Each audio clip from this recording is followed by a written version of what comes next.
You know that feeling when you trust someone completely, when you think you have found the one and you would do anything for them. I had that with Amber. 2 years together, and I thought we were building something real. I'd been doing so much for her, things she did not even know about. But one Thursday night, I opened TikTok and saw her video. It had over 300,000 views. She was laughing at me, and the entire internet was laughing with her. Before we go any further, I would love to know where you are watching from. Drop your location in the comments below, and if you are curious about what happened next, make sure to hit that like button and subscribe, because what I am about to share completely changed both of our lives, and I need you to hear the whole truth before you judge me. I met Amber in the spring of 2022 at an art gallery opening in Denver. She was standing in front of this massive abstract painting, and something about the way she tilted her head while studying it caught my attention. We started talking about the artwork then, about everything else. She worked as a social media coordinator for a tech startup, and I was a financial analyst at a smaller firm in the city. The conversation flowed easily, and before I knew it, we had spent 3 hours just walking around downtown. Our relationship started like something out of a movie. Date nights at cozy restaurants in Lodo, weekend hikes through the Rocky Mountains, cooking dinner together in my apartment while music played in the background. Amber had this energy about her. She was vibrant and creative, always knew how to light up a room. When she walked in, people noticed. After 6 months, it felt natural when she moved into my place. I was excited about it.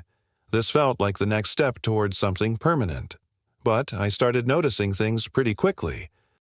Amber loved shopping. I mean, really loved it. Packages showed up at our door almost daily. New clothes, shoes, accessories, home decor, items we did not need.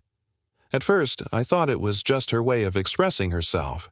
She worked in social media, so looking good was part of her brand, right? I trusted her. I figured she knew what she was doing with her money. It was not my place to question her spending habits. Then came September of 2023, about a year into our relationship. Amber went on a 3-day work trip to Austin for some conference. I was home alone, catching up on some freelance work I had taken on to pad my savings. On the second day, a thick envelope arrived from Capital One. It was addressed to Amber at my apartment.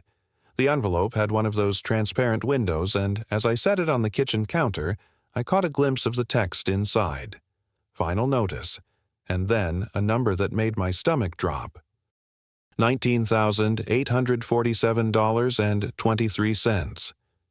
I stood there staring at that envelope for what felt like forever. My mind raced through possibilities. Maybe it was a mistake. Maybe it was someone else's debt. Maybe it was old and already paid off. But deep down, I knew. When Amber got home 2 days later, I could not pretend I had not seen it. I asked her gently, trying not to sound accusatory. I told her a letter came and I was worried she might be dealing with something stressful. She broke down immediately. Tears streaming down her face, hands shaking. She told me everything. The debt started in college with a credit card she got during freshman year. Just for emergencies, she said. But emergencies became textbooks, then concerts, then spring break trips. After graduation, instead of paying it down, she kept using it. New job, new city, new wardrobe to match. Shopping made her feel good, made her forget about stress. The balance grew and grew. By the time she realized how bad it was, the interest rate was 23% annually. She was trapped. Amber explained that she had been making minimum payments, $450 every month, but with that interest rate only a few dozen dollars actually went toward the principal. She was drowning and too ashamed to ask anyone for help. She thought she could fix it herself. She was terrified I would think less of her or worse, leave her because of it. I held her while she cried. I loved this woman.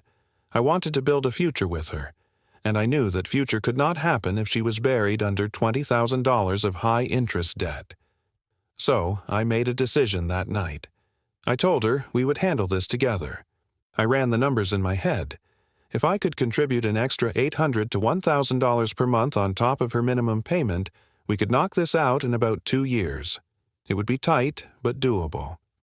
Starting in October of 2023, I restructured my entire financial life. I cut out restaurants except for special occasions. I canceled my gym membership that cost $75 a month and started running outside instead. I stopped buying new clothes. I learned to meal prep every Sunday, making enough food for the entire week. Breakfast was oatmeal. Lunch was chicken rice and vegetables in Tupperware containers. Dinner was whatever I could make cheaply in bulk. I also started taking on freelance financial consulting work on weekends. Nothing major, just helping small business owners organize their books, build budgets, create financial projections. It brought in an extra $500 to $800 a month, and every penny went toward Amber's debt. We agreed to keep this private. She did not want anyone knowing about her financial situation. Not her friends, not her family, nobody. I understood. It was embarrassing for her. Between my regular contributions and her minimum payments, I was transferring anywhere from $900 to $1,200 into her credit card account every single month. I checked the balance regularly, watching it slowly decrease. $19,000 became $18,000, then $17,000. Progress felt good, even if it was painful. The first 3 months went okay. October, November. December of 2023. The debt dropped from $19,847 down to $16,200. I felt hopeful. We were doing this. We were actually making progress. But then I started noticing things that bothered me. Amber was still shopping. Not as much as before, or so she claimed, but packages still showed up. New earrings, a handbag, candles from some expensive boutique. When I gently brought it up, she got defensive. She would say things like, "Just small things, I promise, or I work hard. I deserve to treat myself sometimes." I wanted to believe her. I wanted to trust that she understood the sacrifice we were both making. So I kept my mouth shut and kept transferring money. But my life had changed dramatically, and it was hard not to notice the contrast. I was bringing lunch from home in the same Tupperware containers every single day while Amber posted Instagram stories from brunch spots with her friends. I stopped going out with my buddies because I could not afford the bar tabs anymore. When they asked why I was being distant, I made excuses. Told them I was saving for something big. They eventually stopped inviting me. By February of 2024, the frustration was building. I would come home and see delivery boxes in the hallway. I would open our shared closet and notice new items hanging there that I had never seen before. When I mentioned it, Amber would snap back. "It is my money. I work too." Which was technically true, but her salary barely covered her half of the rent and utilities. The debt payments were coming almost entirely from me. One evening in March, I suggested we do something fun together. There was a concert coming to Red Rocks, one of our favorite artists. Tickets were $80 each. I thought maybe we could budget for it, do something nice to remind ourselves why we were working so hard. Amber looked at me like I had suggested we burn money in the fireplace. "That is so expensive, Sydney. Why would you waste money like that?" I was stunned. I was the one sacrificing everything, and she was lecturing me about wasting $80 on an experience. I checked the credit card balance that week. It was down to $13,500. Progress, sure, but it should have been lower. Way lower. If Amber had actually stopped spending, we should have been under $12,000 by then. The math did not add up. I pulled up my bank statements and calculated exactly how much I had contributed. In 6 months, I had transferred just over $8,000 from my personal accounts. My savings, which had been around $9,000 when we started this, was now sitting at $342. I was living paycheck to paycheck, eating the same bland meals, skipping social events, working extra hours every weekend. And for what? So Amber could buy another purse and then tell me I was being wasteful. I felt like I was being taken advantage of, but I kept telling myself it would get better. She would see how much I was doing and appreciate it. She would change. I just needed to be patient. Then came that Thursday night in late May. I'd been working on a freelance project all evening, hunched over my laptop in the bedroom trying to finish a budget analysis for a client. Around 9 p.m., I decided to take a break. My eyes were tired from staring at spreadsheets. I grabbed my phone and opened TikTok just to scroll mindlessly for a few minutes. The first video on my For You page stopped me cold. It was Amber. The caption read, "POV, your boyfriend is obsessed with his budget spreadsheet." My stomach tightened. I watched as the camera panned across our living room to where I was sitting at the dining table earlier that evening. I was eating a homemade sandwich staring at my laptop. I had no idea she was filming me. The text overlay appeared. "Meanwhile, I am out here living my best life and he is calculating if he can afford extra cheese." Then her voice, mocking, dripping with sarcasm. "Babe, did you budget for that lettuce?" The video cut to a clip of Amber holding a Starbucks drink and shopping bags strutting down the street. Text across the screen. "Somebody needs to teach him how to enjoy life." The whole thing was set to some trending comedy audio that made it even more humiliating. I looked at the stats. 347,000 views, 42,000 likes, 3,200 comments. My hands started shaking. I scrolled through the comments section and each one felt like a punch to the gut. "Girl, you deserve better. Leave the penny pincher. He probably makes you split the bill on dates, LOL. Imagine being that cheap. Run sis, this man has no idea how to live." And Amber was in there replying to comments, encouraging them, adding fuel to the fire. I know, right? I keep telling him she was not embarrassed. She was not apologetic. She was engaging with thousands of strangers who were mocking me, the person who had been quietly sacrificing everything to save her from financial ruin. I looked up from my phone toward the living room. I could see her through the doorway sitting on the couch scrolling on her phone with a little smile on her face. She was proud of this. She had turned my frugality, my discipline, my sacrifice for her into content, into a joke, into 347,000 people laughing at me. I sat there for 5 minutes just staring at my phone. My mind was racing, cycling through everything that had led to this moment. Every weekend I worked instead of relaxing. Every dinner I skipped with friends because I could not afford it. Every time I told myself it was worth it because I loved her and we were building something together. Every dollar I transferred into that credit card account while she bought things we did not need. And this was how she saw me. As a joke. As someone boring and obsessed and no fun. Someone to be mocked publicly for internet clout. I opened my banking app. I scrolled through the transaction history. $11,400. That was the total I had sent to her credit card over 9 months. I opened the shared credit card account that Amber had given me view access to months ago. Current balance, $12,100. I did the math quickly in my head. She started at $19,847. She should be way lower than $12,000 if she had stopped spending entirely. But she had not stopped. She kept buying things even as I poured my savings into her debt. The video had been up for 6 hours. 6 hours of strangers telling her to leave me. 6 hours of people calling me cheap and boring. 6 hours of her laughing along with them. Something inside me snapped. Not in an angry, explosive way. In a calm, clear, final way. I knew exactly what I needed to do. I opened TikTok again. I went to her video. I clicked on the comments section. My username had my real name in it, Sydney, so anyone who knew us would know this comment came from me. I typed carefully, making sure every word was precise. "That is because I am paying your $20,000 credit card debt that you have been hiding from everyone.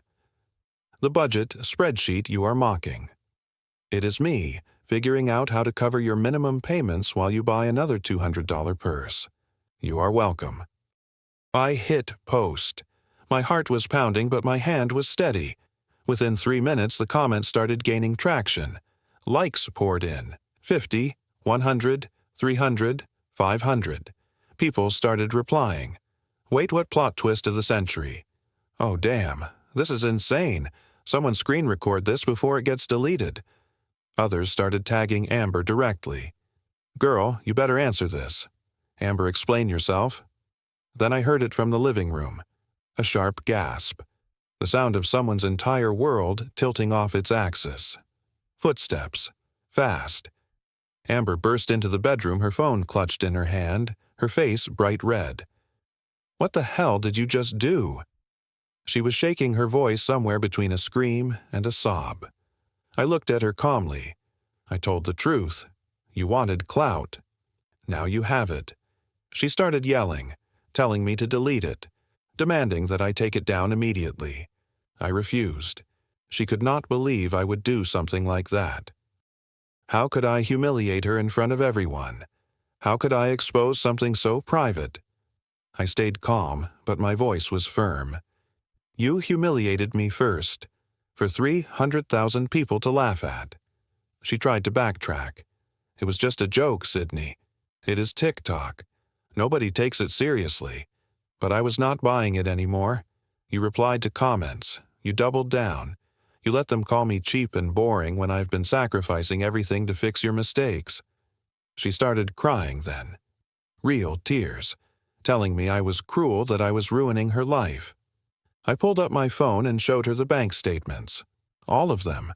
$11,400 transferred over 9 months. My savings account balance $340. My own credit card, $2,100 from expenses I put on there for freelance work that had not been reimbursed yet. My daily lunch budget, $4. She went quiet. I kept going. I canceled my gym membership. I stopped seeing my friends. I worked every single weekend. For you. And you made a joke out of me. She tried a different approach then. Softer. More desperate. "I'm sorry. Okay, I will delete the video. Please do not leave me. I promise I will do better." I shook my head. "I am not leaving you, Amber, but I am done paying." Her face went pale. "What, starting tomorrow I told her no more money for your debt." She started panicking. "But the payment is due next week. I cannot afford it. You should have thought about that before posting that video," I said. I laid out the new terms clearly. I would continue paying my half of the shared expenses. Rent, utilities, groceries. But her debt, her shopping, her anything else. That was on her now. We were splitting everything 50-50. No more joint finances beyond what we absolutely had to share. She begged. She cried. She promised she would change, that she would never post something like that again. But I was done. "I gave you 9 months," I told her. "You did not change. You got worse." That night she slept on the couch. I stayed in the bedroom. I checked TikTok before going to bed. My comment had 15,000 likes. The video itself had gone viral, jumping to 890,000 views. People were screen recording it and posting it on Twitter, Reddit, Instagram. The story was spreading everywhere. My direct messages were flooded. Strangers sending me support. "You dodged a bullet, man. King behavior." She showed her true colors. Some people even offered to send me money, which I declined. I did not want charity. I just wanted the truth out there. Amber deleted the video the next morning, but it was too late. The internet never forgets. Screen recordings were everywhere. People stitched it, reacted to it, made commentary videos about it. Her reputation took a massive hit. She started losing followers. Every new post she made got flooded with comments asking about the debt, asking if my comment was true, calling her out for being ungrateful. She tried to defend herself in a few comments, but it only made things worse. The internet had decided she was in the wrong, and no amount of explaining would change that. She blamed me, told me I had ruined her life, that I had destroyed everything we built together. I did not argue. I just helped her pack her things 2 weeks later when she finally decided to move out. She went to stay with an old roommate across town. Her parting words to me were bitter. "I hope you are happy, Sydney. You destroyed everything." I did not respond. I just closed the door behind her and stood in the quiet apartment. Alone. The first few weeks were strange. Part of me felt relieved. The constant tension was gone. The resentment that had been building for months just evaporated. But Part of me felt sad, too. I missed the Amber I met at that art gallery. The one who was vibrant and fun and made me laugh. I mourned the version of her I thought I knew, and I was angry at myself for letting it go on as long as I did, for ignoring the red flags, for thinking love meant giving until there was nothing left. But I also knew I made the right choice. I started rebuilding immediately. The first month I focused on my finances. I used my freelance income to pay off the $2,100 on my credit card. By the end of month 2, I had saved $1,200. It felt incredible to see that number grow instead of watching it drain away. I reconnected with friends I had been neglecting. I went to that concert at Red Rocks, the one Amber said was too expensive. I sat under the stars with a group of buddies I had not seen in months, and it felt like breathing fresh air after being underwater. I joined a recreational basketball league at a community center. It cost $25 for the whole season. I started doing things I enjoyed again without feeling guilty about every dollar. Financially, I was in the best shape I had been in over a year. Emotionally, I felt lighter. I was not carrying the weight of someone else's mistakes anymore.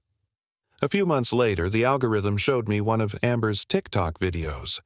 She was posting about her new chapter about self-love and growth. I did not feel angry. I did not feel bitter. I just felt indifferent. I blocked her account and moved on completely. It has been about a year now since everything happened. My savings account is up to $8,500. I got promoted at work to senior financial analyst, which came with a nice raise. I started dating someone new. Her name is Harper, and she is a teacher. We talk openly about money, about goals, about what we both want in life. She values financial responsibility as much as I do. It is refreshing. It is healthy. It is what a partnership should be. Looking back, I learned some hard lessons. The first one is that love does not mean losing yourself. I thought sacrifice meant giving everything, pouring all my resources into someone else until I had nothing left. But real partnership is not about one person carrying all the weight. It is about both people contributing, both people growing, both people being honest. The second lesson is that financial compatibility actually matters. It is not romantic to talk about money. It is not fun to discuss budgets and spending habits. But money reveals character. How someone handles their finances tells you about their priorities, their discipline, their ability to plan for the future. Ignoring that because you are in love is a mistake.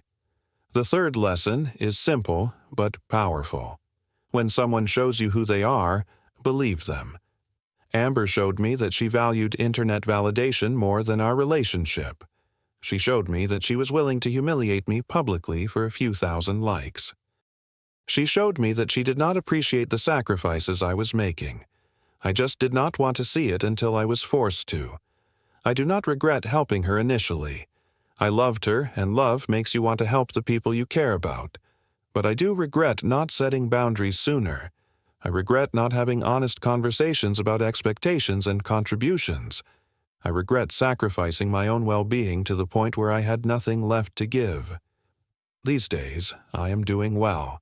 Better than well, actually. I have a career I enjoy. Friends, I value hobbies that make me happy, and a relationship built on mutual respect and shared goals. My finances are healthy. My mental health is strong. I am not bitter about what happened with Amber. If anything, I am grateful. That experience taught me what I will not tolerate in a relationship. It taught me the importance of standing up for myself. It taught me that sometimes the kindest thing you can do for yourself is walk away.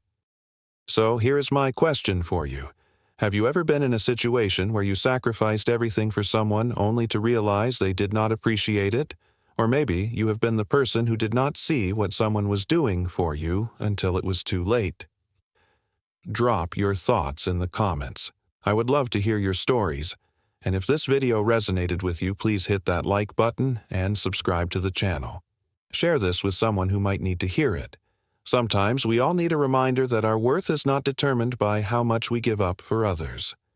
Thank you so much for listening to my story. I hope it helps someone out there recognize their own value and make the choice that is right for them. Take care of yourselves and remember that the best investment you can make is always in yourself.